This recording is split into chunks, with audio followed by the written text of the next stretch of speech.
The dust storm had been raging for 3 days when Jordyn Blackwood first saw the dark shape moving across the barren landscape.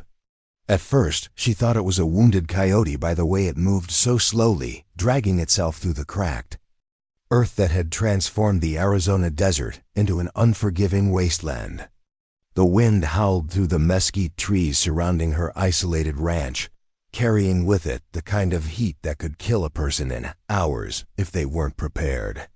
Before we jump back in, tell us where you're tuning in from, and if this story touches you, make sure you're subscribed, because tomorrow I've saved something extra special for you.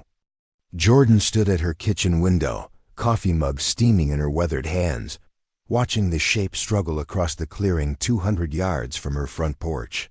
The recent power outages had left most of the county cut off from the outside world, but that was nothing new.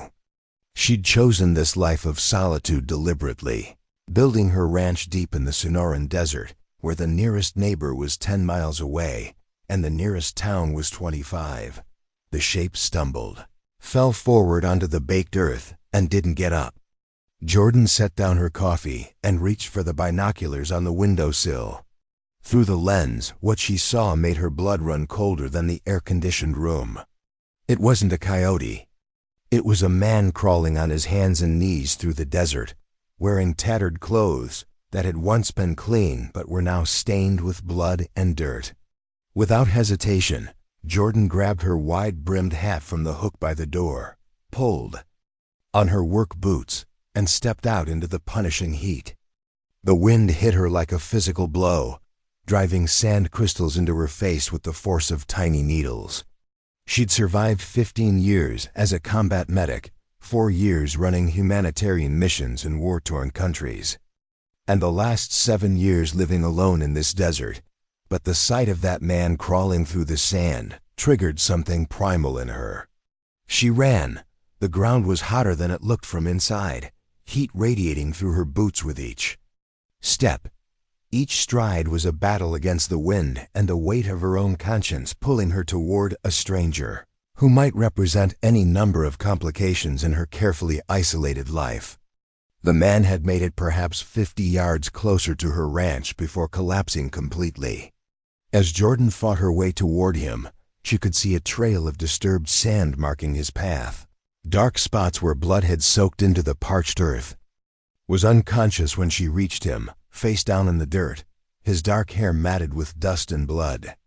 Jordyn knelt beside him, her hands moving with practiced efficiency born from years of emergency training. She checked his pulse first, pressing 2 fingers against his neck beneath the grime. Weak but steady. His skin was flushed red from heat exposure, lips cracked and bleeding from dehydration, but he was breathing shallowly. She turned him over, and what she saw made her jaw clench with a rage she hadn't felt since her military days. His face was a map of violence, swollen and bruised in shades of purple and black. His right eye was swollen completely shut, and dried blood crusted around his nose and mouth. Bruises in the distinct shape of fists marked his jawline and throat. Someone had beaten this man savagely before he'd somehow escaped into the desert. But it was his eyes that stopped her cold. His left eye flickered open, focusing on her face with an intensity that cut through the haze of pain and heat stroke. There was no pleading in that gaze, no helpless desperation. Instead, she saw something. Harder, more determined. He was looking at her like he was measuring her, deciding whether she was another threat or possibly, finally, someone safe. "Help," he whispered, the word barely audible over the wind, but his tone carried a strength that didn't match his broken appearance. Jordyn didn't waste time with questions. She slipped one arm beneath his knees and the other behind his shoulders, lifting him from the ground with the care she'd once used for handling wounded soldiers. He weighed more than she expected, his body solid despite the injuries and dehydration that had driven him to crawl across the desert. "I've got you," she said, her voice firm with a promise she hadn't made to another human being in years. The journey back to her ranch felt like miles instead of yards. The man drifted in and out of consciousness against her chest, occasionally. mumbling words she couldn't make out over the howling wind. Once, he gripped her shirt with surprising strength and whispered, "They can't find me. Promise they can't find me." Jordyn kicked open her front door and carried him directly to the bathroom, where she'd installed a large walk-in shower years earlier for the days when desert dust coated every inch of her skin. She set him gently on the closed toilet seat while she started running cool water, testing the temperature carefully with her hand. Too cold would shock your system, too warm wouldn't help your core temperature, she said, keeping her voice calm and professional. "I need to get these clothes off you. You're severely dehydrated, and these fabrics are holding in too much heat." He nodded slightly, trying to lift his arms to help but lacking the strength. His fingers were stiff and clumsy from exhaustion, unable to grip the fabric. Jordyn found a pair of trauma shears in her medical kit and carefully cut away the shirt, averting her eyes as much as possible while still ensuring she removed all the material. What she saw made her hands shake with suppressed anger. The bruises extended far beyond his face. His ribs showed the distinctive marks of kicks and punches, some bruises fresh and dark, others yellowing with age. Rope burns circled his wrists, raw and infected. Burns that looked deliberately inflicted marked his shoulders and arms imperfect, circles the unmistakable signature of cigarettes pressed against skin. Preparing and narrating this story took us a lot of time, so if you are enjoying it, subscribe to our channel. It means a lot to us. Now back to the story. Jordyn had seen torture victims before, but never someone who had endured such systematic, prolonged abuse. This wasn't the result of a single violent encounter. Someone had been hurting this man for a long time. She helped him into the cool shower, supporting his weight as he sank onto the built-in bench. He gasped at the initial contact, his body instinctively recoiling from the temperature change, but then he relaxed slightly as the water began to wash away the layers of dirt and blood. "What's your name?" Jordyn asked, kneeling beside the shower with a washcloth in her hand. "Liam," he whispered, then seemed to consider whether he should have given her that information. "Liam Reynolds, I'm Jordyn Blackwood. You're safe here, Liam. No one's going to hurt you." He studied her face again with that same measuring look. "You were military," he said, not asking but stating a fact. Jordyn nodded, surprised by his perception despite his condition. "Army, combat medic." "How did you know?" "The way you move. The way you check me for injuries. The way you're not asking 100 questions." He paused, wincing as he shifted under the water. "And the fact that you carried a half-dead stranger into your house without hesitation." As the cool water began to restore him, Liam's story emerged in fragments. He'd been held captive for nearly a year by his former business partner and his crew, who had found him after he'd tried to expose their involvement in a massive fraud scheme targeting vulnerable communities. They'd taken him to a compound in the desert, a place where his screams couldn't reach anyone who might help. "I waited for the dust storm," he said, his voice growing stronger as feeling returned to his body. "I knew they wouldn't expect me to run in weather like this. I've been planning it for weeks, waiting for the right conditions." Jordyn cleaned the wounds she could see, applying antibiotic ointment and bandages with the methodical care of someone trained in field medicine. Liam never flinched, never cried out, even when she had to clean infections that must have been agonizing. His tolerance for pain spoke to months of conditioning that no person should have to endure. "How far did you walk?" she asked. "I don't know. Started before dawn. Maybe 8 miles, maybe 10. Liam's voice carried a note of pride despite his exhaustion. "I followed power lines until I saw your ranch lights." Jordyn did quick mental calculations. 10 miles through a dust storm in the dark, wearing only lightweight clothes with injuries that would have kept most people bedridden. The man sitting in her shower had accomplished something that would have challenged trained survival experts. "Liam," she said carefully, "I need to ask you something, and I need you to be completely honest with me." Are they going to come looking for you? His expression hardened, and for a moment, she glimpsed the steel beneath his battered exterior. They'll come. Maybe not today, maybe not tomorrow with this storm, but they'll come. How many? 4. My ex-partner Victor Ramirez, his security chief, a man they call Decker, and 2 hired muscle. Victor's got connections with some very dangerous people. They won't just let me disappear. Jordyn nodded, her mind already shifting into tactical mode. Can you describe the compound? How are they armed? What kind of vehicles do they have? Liam's eyes sharpened with interest. You're not going to try to convince me to call the police, are you? Are the police an option? Victor has half the county sheriff's department on his payroll and enough money to make problems disappear. I tried calling for help once, 6 months ago. The deputy who responded said there was no evidence of wrongdoing and suggested I stop making wild accusations. That could damage an upstanding businessman's reputation. Jordyn felt a familiar rage building in her chest, the same anger that had driven her to leave civilization behind after watching too many good people get hurt, while bad people walked free. The system that was supposed to protect the innocent had failed this man completely. Then we handle this ourselves, she said simply. Liam stared at her for a long moment, as if trying to determine whether she was serious. You don't know what you're offering. These aren't just angry thugs with handguns. Victor has military-grade weapons and money and connections. They'll kill you without hesitation. Liam, Jordyn said, meeting his gaze directly, I spent 15 years pulling people out of situations where the cavalry wasn't coming. I didn't stop doing that because I moved to the desert. Something shifted in Liam's expression, a crack in the defensive wall he'd built around himself. For the first time since she'd found him, he looked vulnerable. But it wasn't the vulnerability of a victim. It was the vulnerability of someone who had been strong for so long that he'd forgotten what it felt like to have someone offer to share the burden. Why? He asked quietly. You don't know me.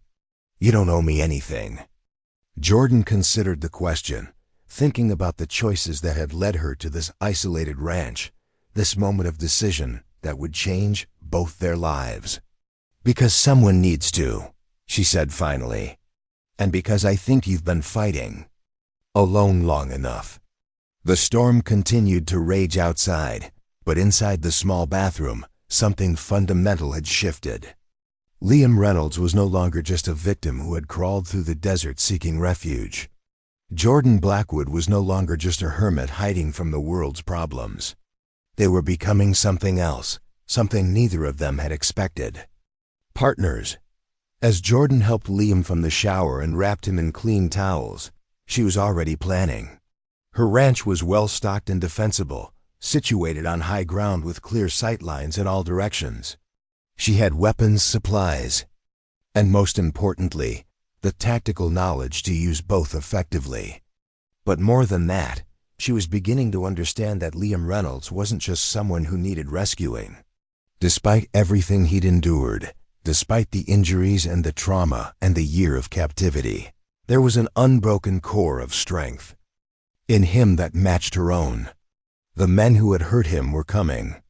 When they arrived, they would find themselves facing not just one highly trained ex-soldier, but 2 people who had nothing left to lose and every reason to fight. The real battle was just beginning. Liam slept for nearly 20 hours straight, his body finally surrendering to exhaustion once it recognized safety. Jordyn checked on him every few hours, noting the gradual return of color to his skin and the way his breathing deepened as dehydration released its grip. She'd given him her bedroom while she made do with the couch, keeping the air conditioning running steadily throughout the day and night to maintain a comfortable temperature throughout. The ranch house. When he finally woke, it was the smell of bacon and coffee that roused him. Jordyn heard him moving around upstairs, the careful footsteps of someone testing their body's limits. She'd left clean clothes on the dresser, a soft flannel shirt, and a pair of hiking pants with a belt, along with thick socks. Everything would be too small for him, but it would be clean and decent. He appeared at the top of the stairs 20 minutes later, moving slowly but under his own power. The swelling in his face had gone down considerably, though the bruises had deepened into spectacular shades of purple and green. He'd combed his dark hair back, revealing the full extent of the damage to his features, but also showcasing eyes that were alert and calculating. "How do you feel?"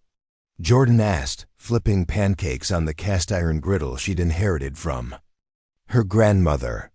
"Like I got hit by a truck." Liam's voice was hoarse, but stronger than the day before. "But alive, which is more than I expected yesterday."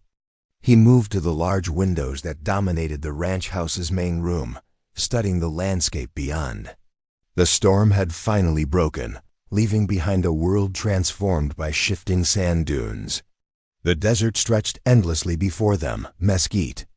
Trees standing like sentinels in the morning light, their branches heavy with dust. The silence was absolute except for the occasional call of a hawk and the whisper of wind across the dunes. "How long have you lived here?" Liam asked, accepting the plate of food Jordyn offered. 7 years. Built most of it myself. Jordyn gestured around the ranch's interior, which reflected both military precision and desert practicality. Everything had its place, from the carefully organized shelves of supplies to the weapon rack mounted discreetly behind the front door. She'd bought the land with her discharge pay and savings. Liam studied the space with the same intensity he'd shown when first looking at her face.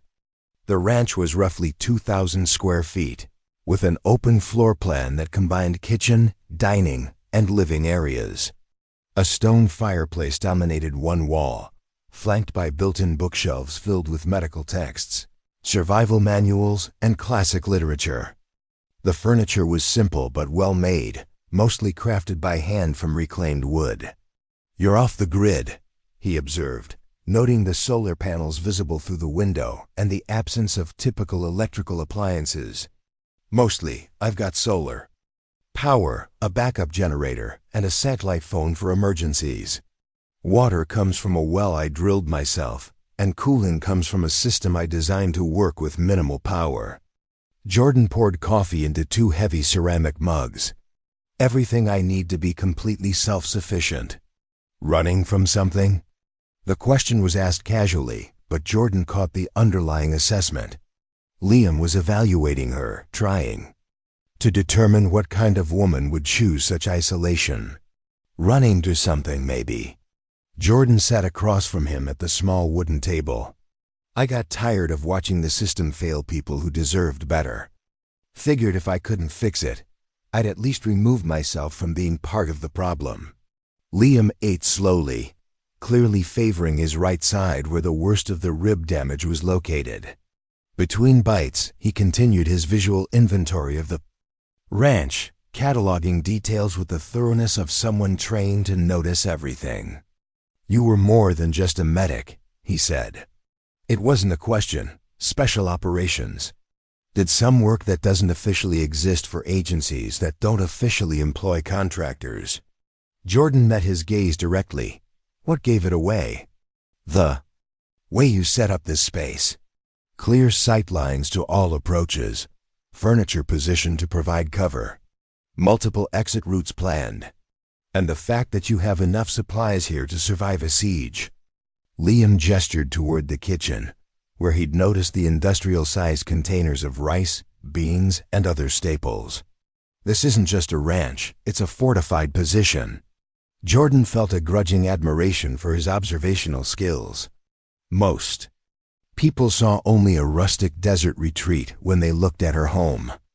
Liam saw it for what it really was, a carefully planned defensive position that could be held indefinitely by someone who knew what they were doing. "Your turn," she said. "Before Victor Ramirez, what were you?" Liam's expression closed off. Slightly, old habits of secrecy reasserting themselves. Then he seemed to make a conscious decision to trust her with the truth. "CFO," he said quietly. "Financial investigations, primarily for corporations looking to acquire new businesses." I specialized in finding evidence of fraud, tax evasion, and money laundering that might cause problems during acquisitions. Jordyn felt pieces clicking into place. Liam's ability to read people, his tactical awareness, his refusal to show weakness even while severely injured, all made sense now. He wasn't just a businessman who had shown remarkable courage. He was a financial investigator who had stumbled onto something dangerous enough to make powerful people want him silenced. How does a CFO end up partners with someone connected to dangerous people? Jordyn asked carefully. Liam stared out the window for a long moment before answering. Victor approached me to help legitimize his businesses. On paper, he owned a chain of urgent care clinics and pharmaceutical distribution companies. The numbers looked good, the growth was impressive, and he seemed like any other ambitious entrepreneur. Liam's voice carried the bitter edge of someone who had been expertly manipulated. I spent 6 months doing due diligence before I realized the clinics were prescribing opioids at rates that were medically impossible, and the distribution companies were moving more product than they were purchasing through official channels. Jordyn felt cold that had nothing to do with the air conditioning. He was running a pill mill operation. The clinics were prescribing to patients who didn't exist. The distribution companies were moving black market pharmaceuticals, and the whole operation was laundering money for a cartel that's been trying to establish territory in the Southwest. Liam's hands tightened around his coffee mug. When I confronted Victor with evidence, he laughed. Told me I was already implicated. My signature was on corporate documents, regulatory filings, tax returns. He said I had a choice, become a real partner or become a scapegoat. And you chose neither, Jordyn observed. I secretly gathered evidence for weeks, planning to take it to the FBI. The night before my meeting with federal agents, Victor's men were waiting in my apartment. Liam touched his throat unconsciously, where faded bruise marks were still visible. The first time they hurt me, I thought they were just trying to scare me. It took a while to realize Victor had no intention of ever letting me go. He kept me as his personal accountant, forcing me to continue managing the legitimate side of his businesses while living as a prisoner. Liam's voice remained steady, but Jordyn could see the cost of that control in the tension around his eyes. He threatened. My sister in California said his people would hurt her children if I didn't cooperate. So you stayed. I stayed, and I endured, and I planned. Jordyn stood and moved to the window, processing what Liam had told her. Outside, the desert stretched endlessly in all directions, beautiful and unforgiving. Somewhere out there, dangerous. Men were probably planning their next move, unaware that their victim had found refuge with someone capable of fighting back. The compound where they held you, Jordyn said. Tell me about it. Liam joined her at the window, standing close. Enough that she could smell the soap he'd used, a clean scent that couldn't quite mask the underlying tension in his body. It's about 20 miles southwest of here, built into a natural depression between two mesas. Victor bought it through shell companies. Officially, it's a wellness retreat. In reality, it's where he conducts business he doesn't want traced back to his legitimate operations. How many buildings? Main house, 2 smaller guest cabins, a workshop that's actually where they store most of their weapons, and a garage that houses their vehicles. Liam's recall was precise, the product of training that had become second nature. The whole place is surrounded by an 8-foot fence topped with razor wire, motion sensors along the perimeter, and cameras covering every approach. Personnel varies. Sometimes just Victor, Decker, and the 2 security guys. Other times there are meetings with a dozen people, all armed, all dangerous. Liam paused, his expression darkening.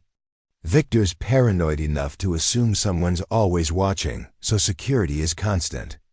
Jordyn absorbed the tactical information, mentally mapping the challenges such a facility would present.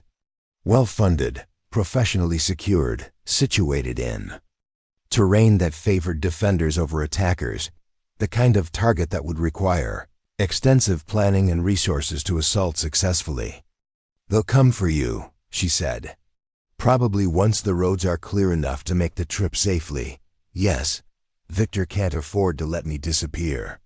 I know too much about his operations, and more importantly, I represent a challenge to his control. Liam turned to face Jordyn directly. But it's not just about me anymore. You've seen me. You know I exist. You could potentially testify about my condition. Victor doesn't leave loose ends. Then we make sure he doesn't get the chance to tie them up. Liam studied her profile as she continued to watch the desert.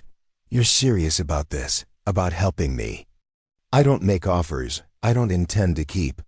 This could get you killed, Jordyn. Victor has resources you can't imagine, money, connections, people who owe him favors. He's not just some thug you can intimidate into backing down. Jordyn turned to meet his gaze, and Liam saw something in her eyes that made his breath catch. It was the look of a woman who had walked into impossible situations before and emerged victorious, not because she was fearless, but because she was willing to pay whatever price victory required. Liam, she said quietly, I've been looking for a reason to stop hiding out here and start making a difference again. You just gave me one. The weight of her commitment settled between them, changing the dynamic of their relationship in ways that would take time to fully understand. Liam had spent months as a victim, then hours as a refugee seeking shelter. Now he was being offered something he'd almost forgotten existed: genuine partnership with someone who saw him as an equal rather than a problem to be managed. If we're going to do this, he said finally, we do it right, no half measures. No mercy for people who destroy lives for profit. Agreed.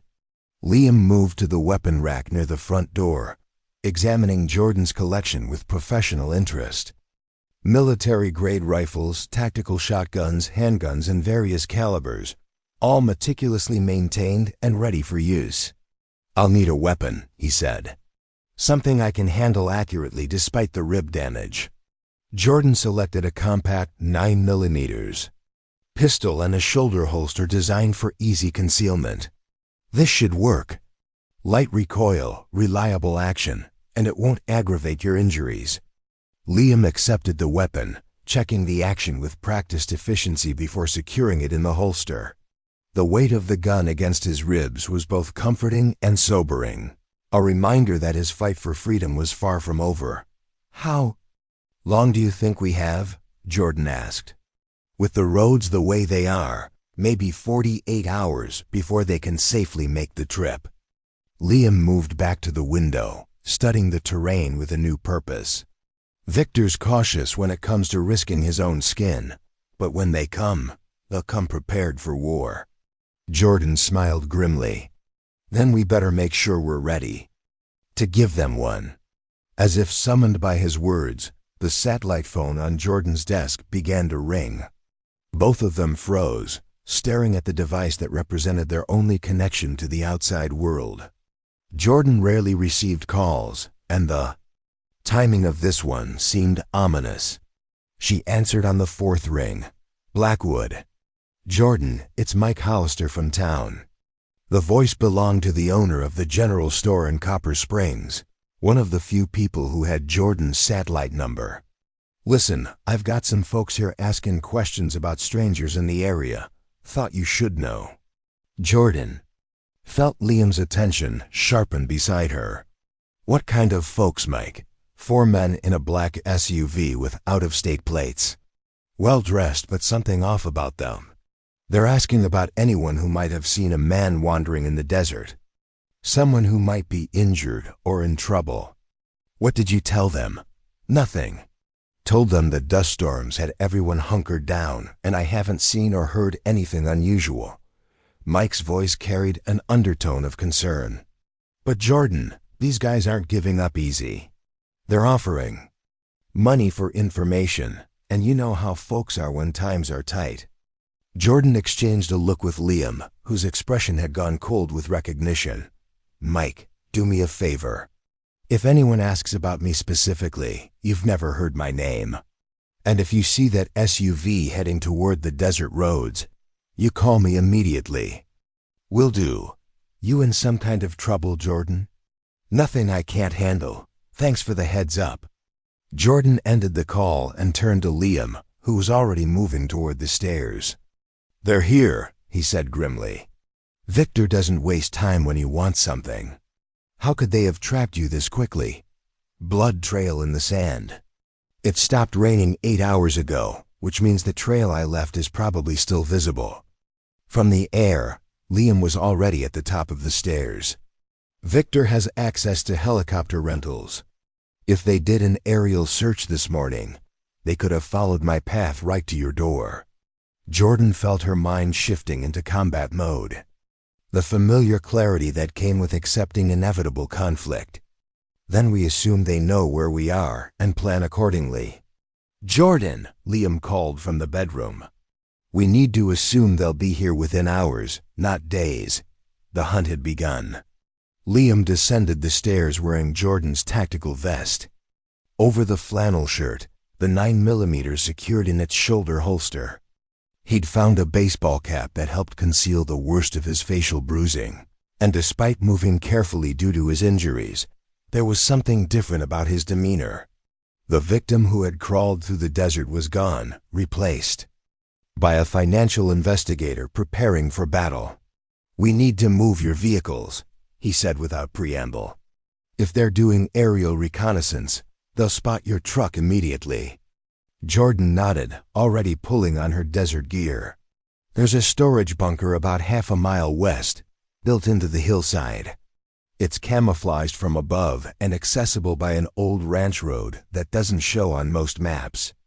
They worked together with the efficiency of trained professionals, though Jordyn noticed Liam favoring his right side and the way he occasionally pressed a hand to his ribs when he thought she wasn't looking. Still, he never complained or asked for help he didn't absolutely need. The bunker was exactly as Jordyn had described, a structure so well hidden that Liam didn't see it until they were 20 yards away. Built into a natural depression and covered with native vegetation that matched the surrounding desert, it was invisible from any aerial view. "How many of these hidden structures do you have scattered around your property?"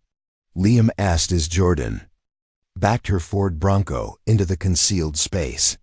"5 that are fully stocked. 2 more that are just emergency shelters." Jordyn secured the bunker doors and activated a small solar panel that would keep the truck's battery maintained. Old habits from forward operating bases. Never have just one of anything important. As they hiked back toward the ranch through sand that shifted beneath their boots, Liam found himself studying Jordyn with new appreciation. Her movements through the desert were completely silent despite the challenging terrain, and she seemed to navigate by instincts that went deeper than mere familiarity with the area. "How much of this land do you actually own?" he asked. "Officially?" "About 60 acres. Unofficially? I've got use agreements with the Bureau of Land Management for another 300 acres that buffer my property." Jordyn paused at a ridge, scanning the area ahead with practiced caution.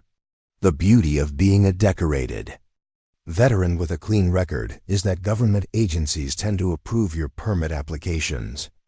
Liam smiled despite their circumstances. "So you've basically created your own private military installation in the middle of Arizona. More like a strategic withdrawal position with excellent defensive characteristics." Jordyn resumed walking, but Liam caught the slight grin that crossed her face. "But yeah, essentially." Back at the ranch, they began preparations in earnest. Jordyn produced detailed topographical maps of the surrounding area, spreading them across her dining table, while Liam studied the terrain with tactical eyes. "They'll come from the east," he said, tracing possible approach routes with his finger.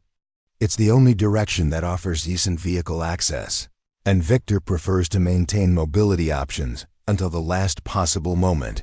"What's his preferred operational method?" "Overwhelming force applied quickly. Victor doesn't believe in subtle approaches when he can simply overpower opposition." Liam marked several locations on the map. He'll want to establish a perimeter here, here, and here, then advance on the ranch with superior numbers and firepower.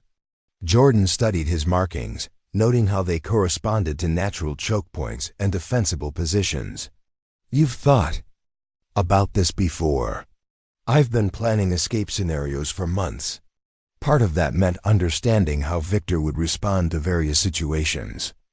Liam's voice carried a note of grim satisfaction. He's tactically competent, but predictable. He relies on intimidation and superior resources rather than innovative thinking. Good. Predictable enemies make mistakes. They spent the next several hours fortifying the ranch's defenses. Jordyn revealed modifications she'd made during construction, including reinforced window frames designed to support protective barriers and hidden weapon caches positioned throughout the structure. Liam assisted with mechanical precision, his financial investigation background providing insight into criminal methodologies that complemented Jordyn's military expertise. You know, Liam said while helping Jordyn install steel shutters over the main windows, when I crawled through that desert yesterday, I thought I was just looking for shelter. I never imagined I'd find a partner. Jordyn paused in her work, meeting his gaze directly. Is that what this is? Partnership? What else would you call it? Two professionals working together toward a common objective, each contributing specialized skills to achieve mission success. Liam's tone was matter-of-fact, but there was something deeper in his expression. Though I have to admit, it's been a long time since I worked with someone I could trust completely. Trust has to be earned. You earned it when you carried me out of that heat without asking what I'd done to deserve being beaten half to death. Liam resumed his work on the shutters. Most people assume victims must have done something to provoke their treatment. You just saw someone who needed help and provided it. As afternoon faded toward evening, Jordyn prepared a meal while Liam continued studying the tactical situation. He'd moved beyond basic defensive planning to more complex scenarios involving pursuit, evasion, and potential counterattack operations. Jordyn, he said without looking up from the maps, what's your endgame here? Are we just trying to survive Victor's first assault, or are we planning to end this permanently? The question hung in the air between them, forcing both to confront the reality of their situation. Victor Ramirez wasn't going to simply give up and disappear. As long as he remained free and operational, Liam would never be safe, and now Jordyn had made herself a target as well. What do you think should happen to Victor Ramirez? Jordyn asked carefully. Liam sat down his pencil and looked directly at her. I think Victor Ramirez is a cancer that has been growing through the legal and financial systems for years. He's responsible for the deaths of dozens of people from overdoses, the corruption of law enforcement officials, and the distribution of black market pharmaceuticals that destroy communities. He paused, his voice growing harder. I think the world would be a better place without him in it. Jordyn nodded slowly. Then we plan for permanent resolution. You understand what that means? There's no going back from a decision like that. Jordyn, I've made decisions like that before. The only difference is this time I'm choosing my own mission instead of following orders. Jordyn joined him at the table, studying the maps with a new purpose. Victor Ramirez declared war on you the moment he decided to hold you prisoner. All we're doing is accepting the terms of engagement he established. Liam felt something shift inside his chest. A loosening of tension he'd carried for so long it had become part of his baseline existence. For the first time in months, he wasn't facing his enemies alone. Jordyn wasn't just offering temporary shelter. She was committing to see this through to whatever end it required. There's something else you need to know, he said quietly, about the compound, about Victor's operations. He's not just running pill mills and laundering money. He's also operating a human trafficking network, moving vulnerable people through a route that stretches from Mexico to major cities across the United States. Jordyn felt familiar rage building in her chest, the same fury that had driven some of her most decisive actions during her military career. How many victims? Dozens at any given time. Maybe hundreds over the course of a year. Liam's voice remained steady, but Jordyn could see the cost of that control. Victor showed me some of the financial records during my captivity, claiming it was just another business interest. Young women who disappear without a trace. Undocumented immigrants who never get reported missing because their families are threatened into silence. And you couldn't do anything about it because of the threats against your sister. I gathered what evidence I could, but Victor was always careful to keep me isolated from operational details. Liam's hands clenched into fists. I've been carrying the knowledge of those crimes for months, knowing that every day I remained silent, more people suffered. Jordyn reached across the table and covered one of his fists with her hand. That ends now. When we take down Victor's operation, we document everything. Every victim, every facility, every person involved gets exposed. Liam looked down at their joined hands, surprised by how natural the contact felt. Physical touch had become associated with pain and control for so long that he'd forgotten it could also represent comfort and support. Are you always this decisive? About risking your life for strangers? He asked. You're not a stranger anymore. Jordyn squeezed his hand gently before releasing it. And I stopped thinking of this as just helping you escape Victor. Now it's about stopping a criminal organization that's destroying innocent lives. As darkness fell outside the ranch, they finalized their defensive preparations. Jordyn had transformed her peaceful retreat into a fortress capable of withstanding sustained assault, while Liam had provided intelligence that would allow them to anticipate and counter Victor's tactical approaches. Contact from the east, Jordyn announced, monitoring a motion sensor display she'd discreetly installed. Single vehicle moving slowly up the main access road. Liam checked his watch. Earlier than expected. Victor must be more concerned about losing me than I thought, or he's angrier than I calculated. Jordyn moved to a reinforced window, using binoculars to study the approaching vehicle. Black SUV, can't make out the occupants yet. Recognition? The vehicle matches Victor's personal transportation. Armored glass, run-flat tires, probably has communications equipment that would make the FBI jealous. Liam adjusted his position, his hand resting on the pistol Jordyn had given him. They're stopping about 500 yards out, just outside effective rifle range. Victor's being cautious. He'll want to assess the situation before committing to a direct assault. Jordyn lowered her binoculars. This is probably a negotiation attempt first. As if summoned by her words, Jordyn's satellite phone began ringing. She looked at Liam, who nodded grimly. Victor Ramirez, he mouthed. Jordyn answered on the third ring. Blackwood. Miss Blackwood, my name is Victor Ramirez. I believe you have something that belongs to me. The voice was cultured, educated, with just a trace of accent that suggested careful elocution training. I don't have anything that belongs to you, Ramirez. I think you do. My colleague, Liam Reynolds, wandered away from our retreat during the dust storm yesterday. He's not well, suffers from paranoid delusions and episodes of self-harm. I'm very concerned about his mental state. This was about more than mission success. It was about his reclaiming his sense of self-worth after months of psychological destruction. Then we find a third option, she said finally. Liam nodded, moving back to his observation position. Victor's pulling back to the tree line. He's probably calling for reinforcements or planning to wait us out until daylight gives him tactical advantages. How long before reinforcements could arrive? Depends on who he calls. If it's local muscle, maybe 2 hours. If he contacts his cartel connections, they could have a helicopter here by dawn with enough personnel to turn this into a genuine siege. Jordyn considered their options, running through scenarios in her mind with the systematic approach that had kept her alive through multiple combat deployments. They had perhaps 6 hours before Victor's tactical position became insurmountable, which meant any offensive action had to happen soon. "Liam, what do you know about Victor's communications equipment?"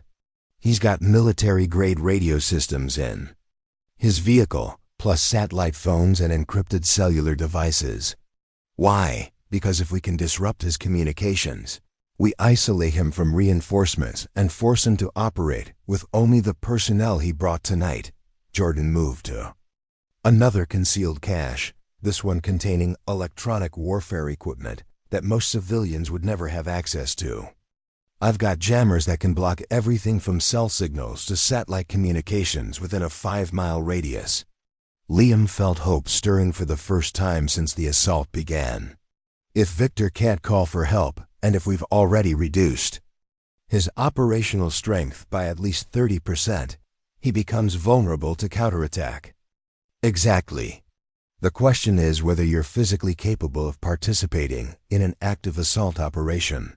Liam tested his range of motion, stretching carefully and assessing his pain levels. The adrenaline of combat had temporarily suppressed much of the discomfort from his injuries, but he knew that wouldn't last indefinitely. "I can function for several more hours if necessary," he said. "My shooting accuracy isn't compromised, and I can move tactically as long as we're not talking about extended running or climbing." Jordyn activated the communication jamming equipment. Watching indicator lights confirmed that all electronic signals in the area were now being disrupted. "Victor's going to realize what happened within minutes. He'll probably send someone to investigate the source of the jamming, which creates an opportunity for us to take prisoners.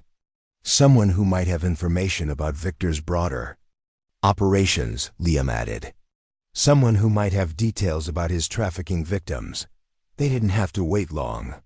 Within 10 minutes of the jamming activation, Jordyn's motion sensors detected a figure moving carefully toward the ranch from the northeast, the direction where she'd concealed the electronic warfare equipment. "One man moving with tactical discipline," Jordyn reported. "Probably one of Victor's most competent operators." "Perfect. If we can capture him alive, we might learn enough about Victor's network to bring down the entire operation." Liam checked his equipment, ensuring he had restraints and medical supplies readily available. "What's the plan?" Jordyn studied the approaching figure through her night vision equipment, noting his movement patterns and spacing. "We let him find the jamming equipment, then take him when he's focused on disabling it. Non-lethal takedown if possible, but we prioritize our own safety." Liam nodded, moving to a position that would allow him to cover Jordyn's approach while remaining concealed himself. "On your signal." Jordyn slipped out through a concealed exit that emerged from the ranch's basement, moving through the desert with the same silent efficiency that had made her legendary among special operations communities. The man approaching the jamming equipment was competent, but not exceptional. His attention focused on the technical equipment rather than perimeter security. Liam watched through his scope as Jordyn positioned herself behind the attacker, waiting for the optimal moment to strike. The man was kneeling beside the jamming device, examining it with a flashlight that destroyed his night vision. Jordyn moved like a shadow, her arm wrapping around the man's throat in a sleeper hold that rendered him unconscious within seconds. Liam simultaneously moved from his concealed position to secure the prisoner, applying zip ties to his wrists and ankles with practiced efficiency. "Search him," Jordyn instructed as they dragged the unconscious man to a concealed position. "When he wakes up, we're going to have some very important questions." As they secured the prisoner, Liam noticed something that made his blood run cold. The man wore a distinctive tattoo on his forearm that he recognized immediately. "Jordyn," he said quietly, "this man isn't one of Victor's regular security personnel. This tattoo marks him as a member of Los Muertos, a cartel enforcement unit, responsible for some of the most brutal murders along the border." Jordyn felt the tactical situation shifting in her mind. Victor Ramirez wasn't just a criminal with local connections. He was directly affiliated with international organizations that had resources and capabilities far beyond what they'd anticipated. How much backup could a cartel enforcement unit provide? Unlimited, Liam replied grimly. If Victor has called in cartel muscle, we're not just facing a rescue operation anymore. We're facing a military-style assault by people who have government-level resources and absolutely no restrictions on their methods. As if summoned by his words, the distant sound of helicopter rotors began echoing through the desert night. Multiple aircraft approaching from the south, carrying unknown numbers of personnel who would be equipped and trained for exactly this type of operation. Jordyn looked at Liam, seeing his own recognition reflected in her eyes. They had perhaps 20 minutes before their defensive position became completely untenable. Time for that third option, Liam said, checking his weapons and equipment with renewed urgency. Jordyn nodded, moving toward the tunnel entrance that would allow them to escape the ranch before it became a trap. But instead of retreat, she was planning something far more aggressive. Liam, she said as they prepared to abandon their defensive position, how would you feel about taking this fight directly to Victor Ramirez instead of waiting for him to bring it to us? Liam's smile was sharp and cold, the expression of someone who had finally found an opportunity for justice after months of injustice. I thought you'd never ask. The hunt was about to become a counter-hunt, and Victor Ramirez was about to discover that his prey had transformed into predators. The tunnel system beneath Jordyn's ranch had taken 3 years to complete, carved from desert hardpan with patience and precision that would have impressed military engineers. Liam followed her through passages that were tall enough to move through quickly but narrow enough to prevent multiple attackers from advancing side by side. Where does this lead? He asked, noting the professional construction and ventilation systems that kept the air fresh despite being underground. Emergency exit point Charlie, about 600 yards southwest of here, Jordyn replied, navigating the tunnel with the confidence of someone who had walked this route countless times in complete darkness. It's positioned to give us tactical advantage over anyone approaching the ranch from the east. The helicopter sounds grew louder as they moved, multiple aircraft circling the area like mechanical vultures. Liam counted at least 3 distinct rotor signatures, which meant Victor had called in serious reinforcements. The small-scale assault had escalated into a full military operation. They emerged from the tunnel through a concealed hatch built into what appeared to be a natural rock formation. The exit point was a masterpiece of camouflaged engineering, invisible from any angle unless you knew exactly what to look for. Jordyn had created a fortified observation post with clear sight lines back toward her ranch and the surrounding approaches. Jesus, Liam whispered, studying the view through Jordyn's high-powered optics. Victor brought an army. 3 helicopters had landed in the clearing below, disgorging personnel and tactical gear that looked more military than civilian security. Liam counted at least 16 new arrivals, all armed with automatic weapons and moving with the disciplined precision of professional soldiers. Cartel military unit, he confirmed, recognizing the equipment and tactics. These aren't just enforcers. They're ex-military personnel who've been recruited by Los Muertos specifically for operations like this. Jordyn studied the tactical situation with growing concern.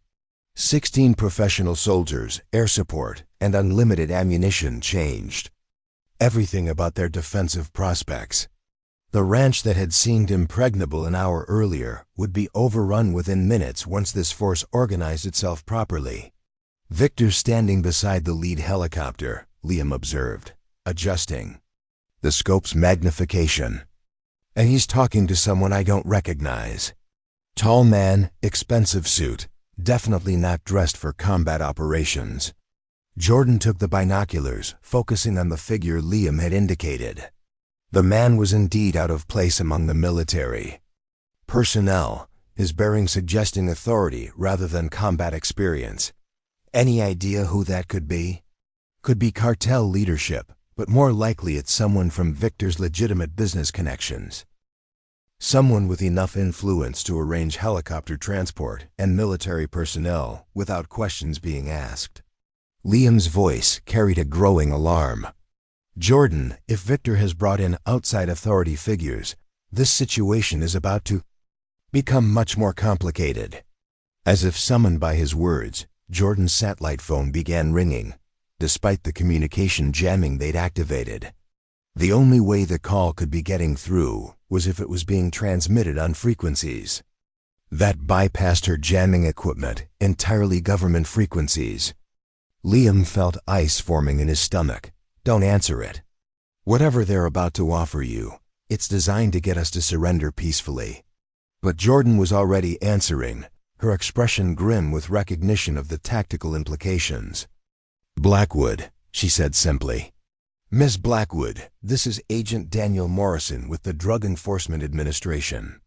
I'm calling to inform you that you're currently interfering with a federal operation authorized under the RICO Act." The voice was professional, authoritative, and completely confident in its authority. Jordyn met Liam's eyes, seeing his own. Understanding reflected there. Victor Ramirez had somehow managed to frame their situation as a federal law enforcement operation, which meant any resistance they offered would be classified as domestic terrorism. "What federal operation?" Jordyn asked. "The recovery of Liam Reynolds, a federal informant whose testimony is crucial to an ongoing investigation into pharmaceutical trafficking organizations. Mr. Reynolds suffered a psychological breakdown and disappeared from protective custody. Mr. Victor Ramirez has been assisting our efforts to locate him safely." Liam shook his head violently, mouthing lies while gesturing toward the military force below. But Jordyn understood the sophisticated nature of the trap Victor had constructed.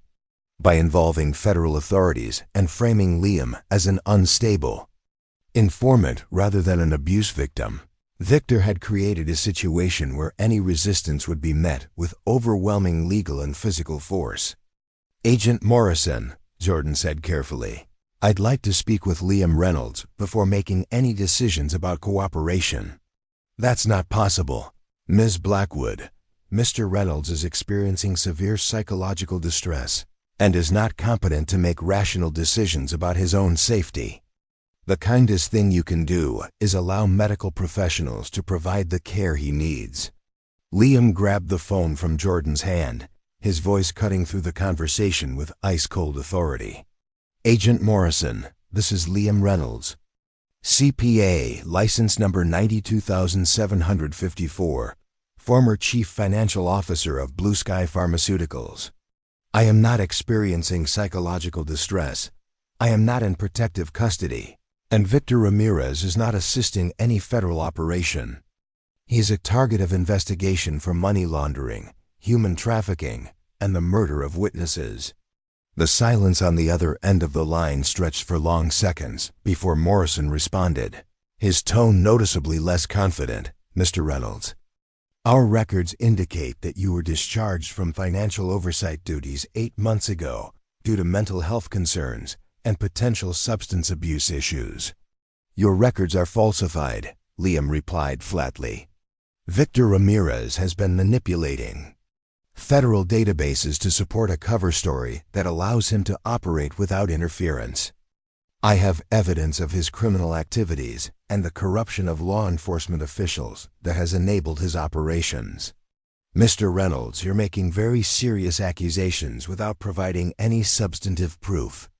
Liam looked at Jordyn, who nodded and activated a digital recorder connected to their satellite phone. "Agent Morrison, I'm transmitting documented evidence right now. Financial records showing payment from cartel sources to law enforcement accounts, photographs of trafficking victims at Ramirez facilities, and communication intercepts proving coordination between Ramirez and Los Muertos leadership."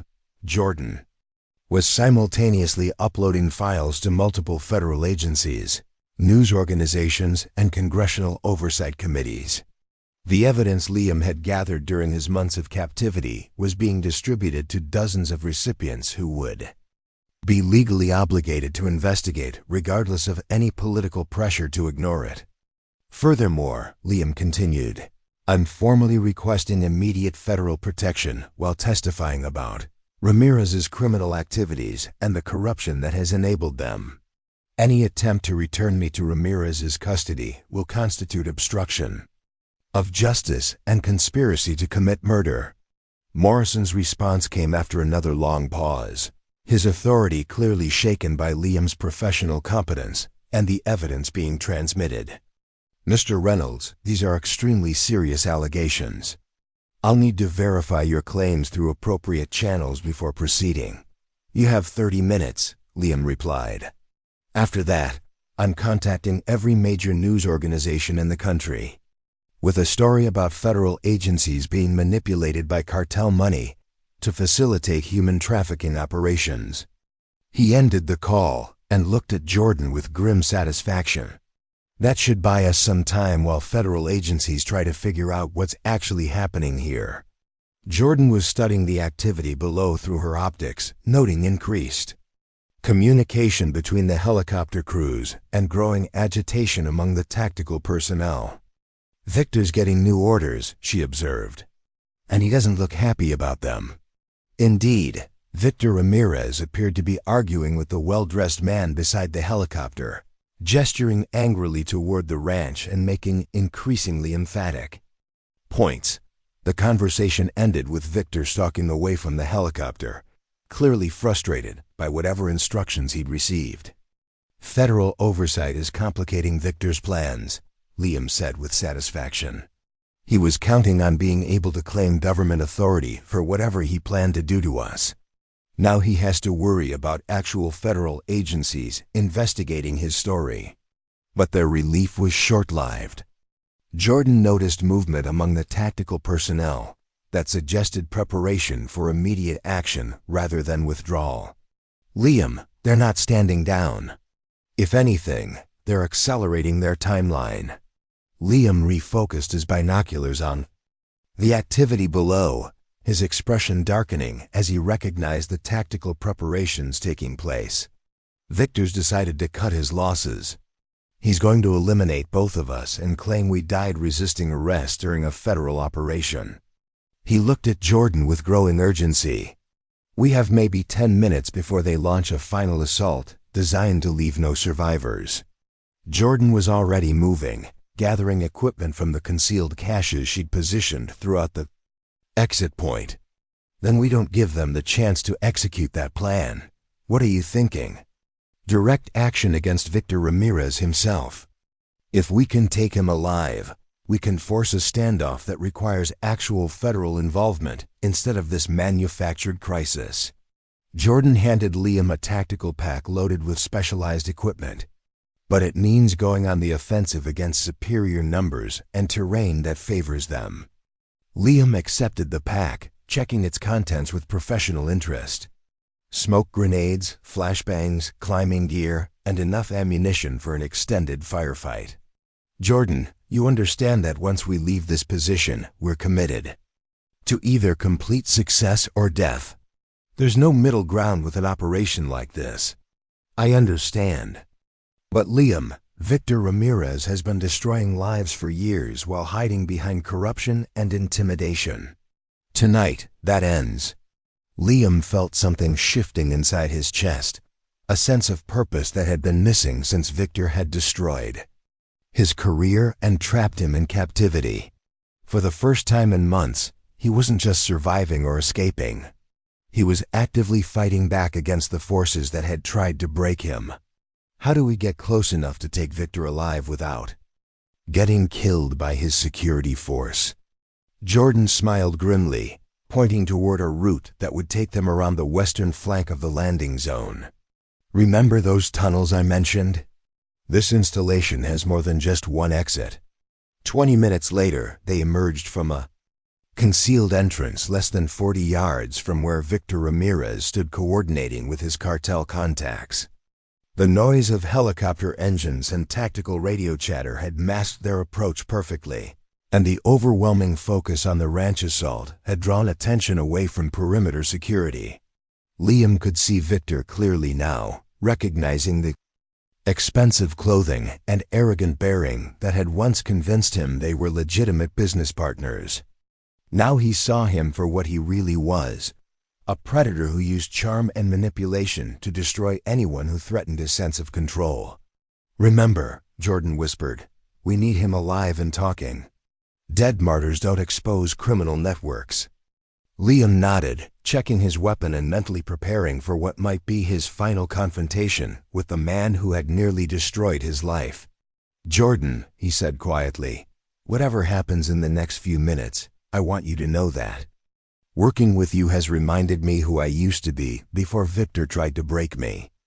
Jordyn looked at him, seeing not the broken victim she pulled from the desert, but a financial investigator preparing to complete his mission despite impossible odds. "Liam, you were never broken. You were just waiting for the right moment to fight back." They moved forward together, two professionals united by purpose and refined by adversity, ready to bring justice to a man who had believed himself untouchable. The flashbang grenade detonated directly behind Victor Ramirez, its blinding light and deafening concussion dropping him to his knees, while simultaneously disorienting the three cartel soldiers standing nearby. Jordyn and Liam moved through the chaos with surgical precision, their hours of planning condensed into 30 seconds of flawless execution.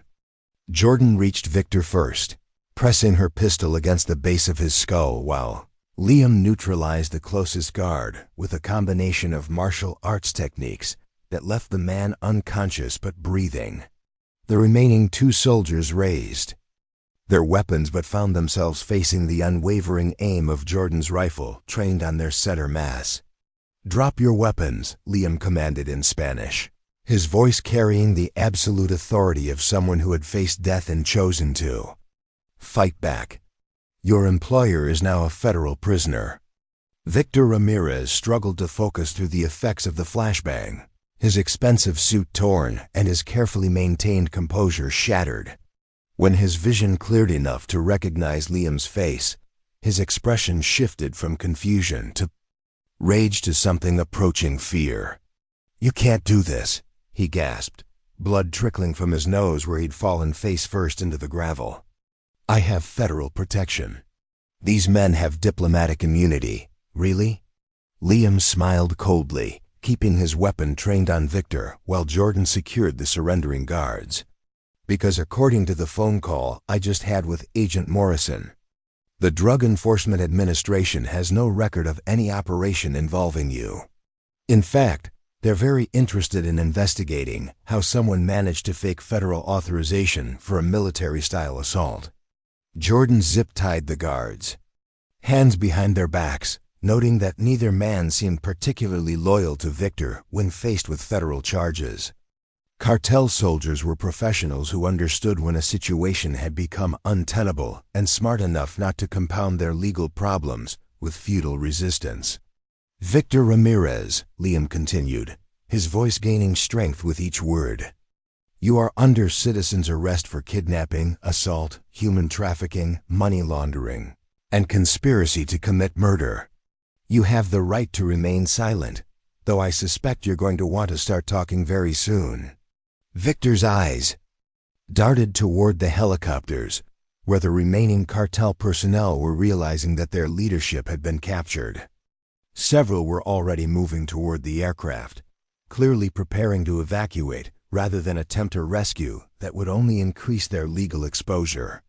"They're abandoning you, Victor," Jordyn observed, watching the tactical withdrawal through her scope. Funny how loyalty disappears when people realize they're working for someone who can't protect them anymore. Liam heard the helicopters spinning up their rotors, preparing for immediate departure. The cartel soldiers were cutting their losses, unwilling to risk capture for someone who had clearly lost control of the situation. Within minutes, Victor Ramirez would be alone with the two people he had tried to destroy. "This isn't over," Victor snarled, struggling against his restraints. "You have no idea who you're dealing with. I have connections that reach into every level of government. I have resources you can't imagine." "Had," Liam corrected. "Past tense, Victor. Because right now, Federal agents are executing search warrants on every property you own, freezing every bank account connected to your operations, and arresting every corrupt official who's been taking your money. Victor's face went pale as he realized the implications of what Liam was saying. That's impossible. You've been my prisoner for 12 months. You couldn't have gathered that kind of evidence. Liam reached into his tactical pack and withdrew a small digital recorder that had been concealed in the lining of the clothes Victor had forced him to wear during captivity. Actually, Victor, I've been gathering evidence every single day. Every conversation, every meeting, every phone call, all recorded and automatically uploaded to secure servers that you never knew existed. The look of absolute shock on Victor's face was worth every moment of suffering Liam had endured during his captivity. He had been so confident in his control, so certain that his psychological manipulation had broken Liam completely, that he had never suspected the financial investigator was methodically documenting his criminal activities. You see, Liam continued, kneeling down to meet Victor's eyes directly, I never stopped being a financial investigator. I just let you think you'd turned me into a victim. Every time you showed me your facilities, every time you bragged about your connections, every time you threatened my family, I was building the case that's going to destroy everything you've built. Jordyn monitored the approaching sirens that indicated genuine federal agents were finally arriving at the scene. The evidence Liam had transmitted had triggered immediate responses from multiple agencies, and the small army of law enforcement vehicles climbing the desert road suggested that Victor Ramirez's criminal empire was about to face the full weight of the federal justice system. Liam, Jordyn said quietly, we've got FBI ID and U.S. Marshals about 2 minutes out, plus what looks like a federal prosecutor and enough evidence technicians to process a major crime scene. Liam felt something he hadn't experienced in months. Complete vindication, not just personal justice, but professional satisfaction at seeing a major criminal organization exposed and dismantled through patient investigative work. Victor, he said, standing and holstering his weapon, I want you to understand something very clearly. Every person you trafficked, every family you destroyed, every life you ruined, they all get justice today. Not because of luck or chance, but because you made the mistake of underestimating someone you thought you'd broken. The first federal vehicles crested the ridge as the last cartel helicopter disappeared into the distance. FBI agents emerged with weapons drawn, quickly establishing a secure perimeter while DA supervisors moved to take custody of Victor Ramirez and his remaining associates. Mr. Reynolds? Called a woman in a federal windbreaker, approaching with credentials extended. Assistant Director Rebecca Chun, DIA. We need to debrief you immediately and get you medical attention. Liam accepted the credentials, noting that Chun was someone he recognized from Financial Crime Task Force briefings before his captivity. Assistant Director, I'm physically functional and ready to provide a complete briefing on Ramirez's criminal organization. But first, I need to introduce you to Jordyn Blackwood, without whom none of this would have been possible. Jordyn found herself surrounded by federal agents who were treating her with the cautious respect typically reserved for someone whose background required security clearance to discuss. Her military records, it seemed, had preceded her into this situation. Ms. Blackwood, Assistant Director Chen said, from what we understand, you provided crucial assistance to Mr. Reynolds during a very dangerous situation. The Bureau will want a complete statement, but I want you to know that your actions probably saved not just Mr. Reynolds' life, but potentially dozens of trafficking victims. As federal evidence technicians began processing the scene, Victor Ramirez was loaded into a heavily armored transport vehicle. Liam found himself alone with Jordyn for the first time since their desperate escape from the ranch. So Jordyn, Liam said, looking out over the desert that had been transformed into a major crime scene, what happens now? Jordyn considered the question, Thinking about the months of testimony and legal proceedings that lay ahead, the trafficking victims who would finally receive justice, and the corrupt officials who would face prosecution for their crimes. "Now the real work begins," she said finally. "Victor's arrest is just the beginning. We've identified a criminal network that spans multiple states and involves dozens of co-conspirators. It's going to take years to fully dismantle everything he built, and you'll be involved in that prosecution as the primary witness," Liam observed. "Yes, I'll probably spend the next year testifying in various courtrooms across the country." Jordyn paused, studying Liam's expression. "But first, I'll need to recover from the injuries I sustained during this operation." Liam smiled, understanding the implication in her carefully chosen words. Recovery time sounds important. Desert air is supposed to be very therapeutic, so I've heard. And I imagine having someone with financial investigation skills nearby would be beneficial during the recovery process. I might know someone who fits that description. As federal agents completed their initial processing of the scene, Liam and Jordyn found themselves walking back toward the ranch that had served as their fortress during the night's battle. The structure had sustained minor damage from gunfire, but Jordyn's defensive preparations had proven remarkably effective.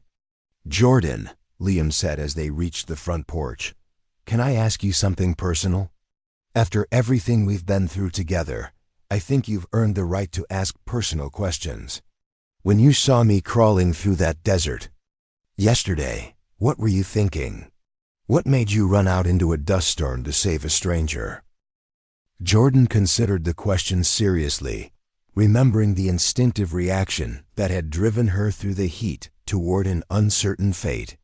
"I was thinking about all the people I couldn't save during my deployments," she said finally. "All the times I arrived too late or didn't have the resources or authority to help. I promised myself when I left the service that I'd never again stand by when someone needed help."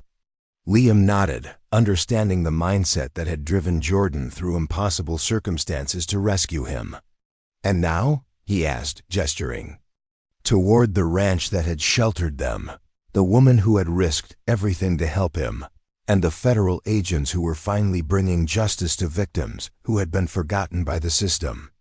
"Now I know that sometimes the greatest acts of courage aren't dramatic rescues or firefights," Jordyn said, watching the sunrise paint the desert in shades of gold and crimson. "Sometimes they're as simple as extending a hand to someone who's crawling through their own personal desert." Liam felt the truth of her words resonating through his newly liberated soul. His journey had begun in captivity and desperation, but it was transforming into something he hadn't dared hope for, a future defined by purpose rather than fear. "You saved more than my life yesterday," he said quietly. "You reminded me that, even in the darkest moments, there are still people willing to fight for what's right. That's worth more than freedom itself." As the morning light washed over the desert, illuminating a landscape both harsh and beautiful, Liam Reynolds and Jordyn Blackwood stood together on the porch of a ranch that had become the epicenter of justice for dozens of victims who had been waiting months for someone to remember their names. Behind them, federal agents processed evidence that would destroy a criminal empire. Ahead of them lay the long work of healing and rebuilding, both personally and professionally. But for the first time in months, Liam could envision a future that included something more than mere survival. "Jordyn," he said quietly, "thank you for seeing me as someone worth saving." "Liam," she replied, "thank you for reminding me what it means to fight for something that matters." Victor Ramirez's reign of terror had ended not with a dramatic shootout or political intervention, but with the quiet determination of two people who had refused to accept that justice was impossible. Their partnership, forged in desperation and refined by adversity, had proven that sometimes the most powerful weapon against evil was simply the refusal to surrender. The strongest partnerships, Liam realized, weren't built on convenience or comfort, but on shared purpose and mutual respect earned through trials that revealed the true character of those involved. He had crawled through sand as a victim seeking shelter, but had found something infinitely more valuable, a partner who saw his strength, even when he had forgotten it himself. As federal vehicles began the long journey down the mountain, carrying Victor Ramirez toward justice, Liam and Jordyn remained on the porch, planning their next moves in a partnership that had transformed them both from isolated individuals into something far more powerful together than either had been alone. 6 months after that night in the Arizona desert, Liam Reynolds stood before a federal courthouse in Phoenix, adjusting his tie as he prepared for what would be the final day of testimony in one of the largest pharmaceutical trafficking prosecutions in U.S. history. The man who had once crawled through sand in tattered clothes now wore the confident bearing of someone who had reclaimed not just his life but his purpose. The scars on his wrists had faded to thin white lines, barely visible unless someone knew to look for them. The bruises that had once mapped Victor Ramirez's violence across his face were now just memories, replaced by the healthy glow of someone who had spent months healing in desert air and honest sunlight. Jordyn stood beside him on the courthouse steps, no longer the isolated hermit who had chosen exile over engagement with a broken world. Her hair was trimmed shorter now, her clothing more suited to urban environments, but her eyes still held the same steady determination that had made her risk everything for a stranger in distress. "How are you feeling about today?" she asked, noting the slight tension in Liam's shoulders despite his outward composure.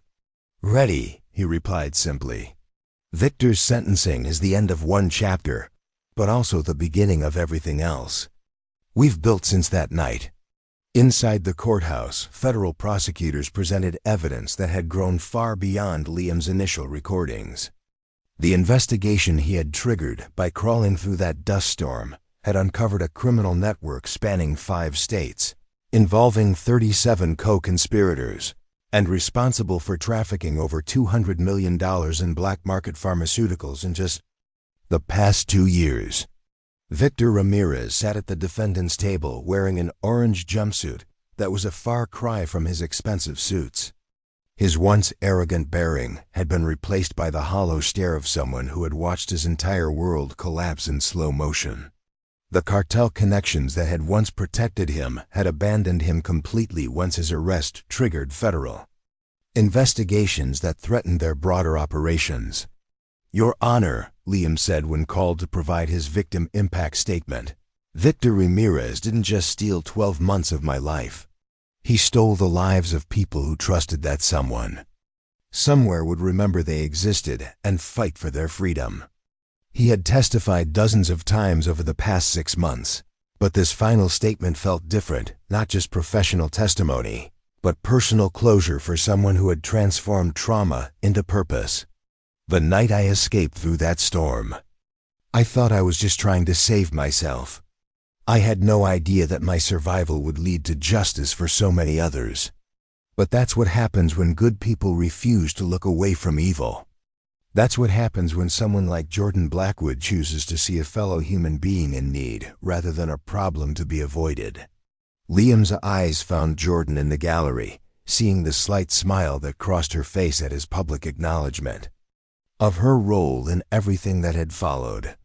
Victor Ramirez believed that power came from controlling others, from breaking them down until they forgot their own worth. He was wrong. Real power comes from lifting others up, from partnerships built on mutual respect and shared purpose. It comes from people who choose to fight for justice even when the system has failed. Judge Catherine Brennan, a federal magistrate with 30 years of experience in criminal prosecutions, had presided over many trafficking cases, but few that had exposed corruption at the level this one had revealed. "Mr. Ramirez," she said, addressing the defendant directly, "your crimes represent not just individual acts of violence, but systematic corruption of the institutions designed to protect the innocent. You used wealth and connections to transform law enforcement agencies into instruments of your criminal enterprise. The judge's voice carried the weight of moral authority that came from decades of witnessing human nature at its worst, and, occasionally, at its best. The evidence presented in this case demonstrates that you were responsible for crimes that destroyed dozens of families and corrupted multiple levels of government. The sentence I impose today reflects not just punishment for those crimes, but society's determination that such corruption will not be tolerated. Victor Ramirez received 3 consecutive life sentences without possibility of parole, plus an additional 120 years for related charges. His security chief, Decker, who had been captured during the ranch assault, received 40 years. The corrupt sheriff's deputy who had covered up Liam's initial attempts to seek help received 25 years and the permanent loss of his law enforcement certification. But more importantly, the investigation had led to the rescue of 48 trafficking victims who were now receiving comprehensive support services and the prosecution of a network that had operated with impunity for over a decade.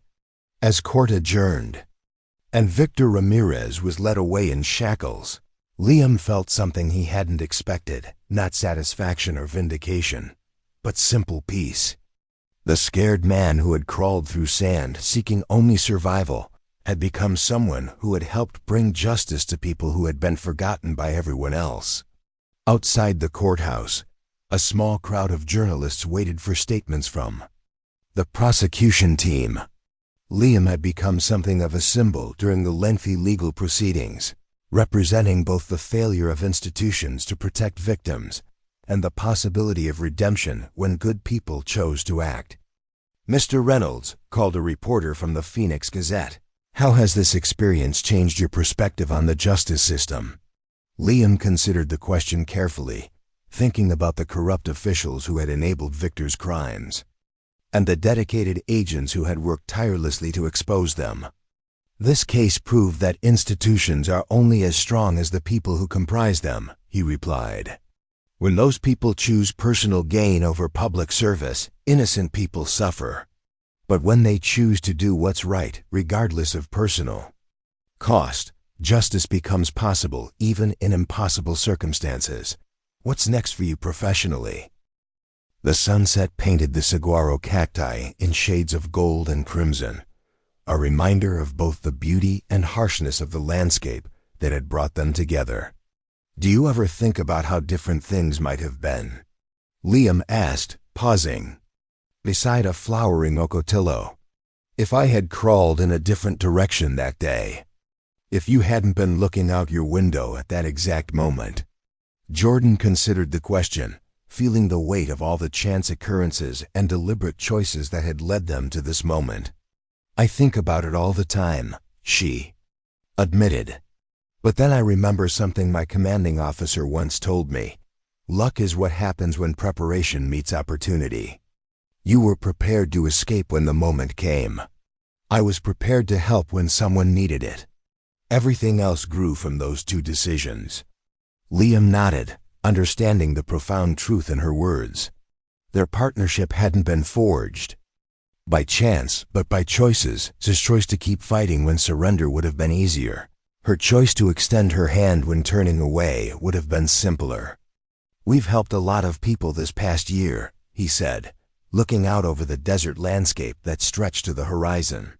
43 trafficking victims rescued, 6 corrupt officials prosecuted, 3 criminal networks dismantled, and 1 pharmaceutical CEO facing federal charges, Jordyn added with a smile. Not bad for 2 people who were hiding from the world a year ago. The foundation they had established, Phoenix Rising, had become a model for victim support programs across the Southwest.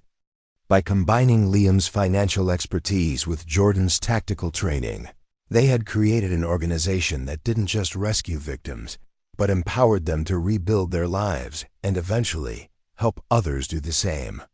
"You know what I'm most proud of?" Liam said, turning to face Jordyn directly. "It's not the cases we've solved or the criminals we've put away. It's the people we've watched transform from victims into survivors, and then from survivors into advocates. Like Maria, Jordyn said, thinking of the young woman who had been one of Victor's trafficking victims and was now the Foundation's outreach coordinator. Exactly like Maria. She was carrying water to other people before she even had her own wounds healed.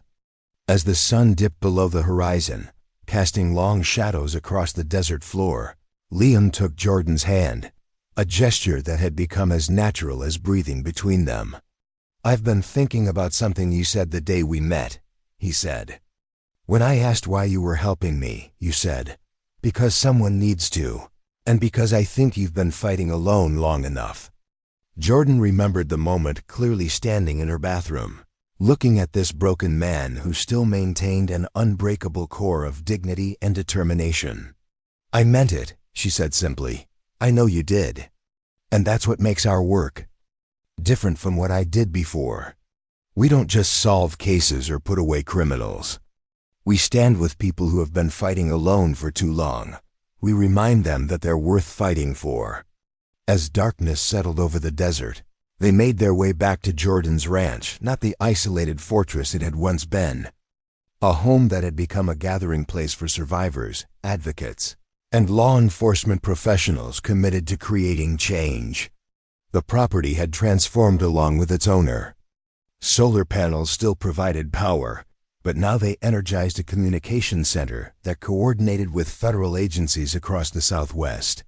The defensive barriers remained, but they now protected people rebuilding their lives after escaping situations like the one Liam had endured. "We're expecting a call from Director Chun tonight," Jordyn said as they entered the ranch house. "The task force is expanding its focus to include medical identity theft and insurance fraud related to prescription medications. Innovative. Criminals require innovative responses," Liam replied, moving with the easy familiarity of someone completely at home. "We need to be thinking 3 steps ahead." Their professional partnership had evolved into something uniquely effective. Jordyn's tactical expertise complemented by Liam's financial acumen, both enhanced by their shared experience of surviving trauma and rediscovering purpose.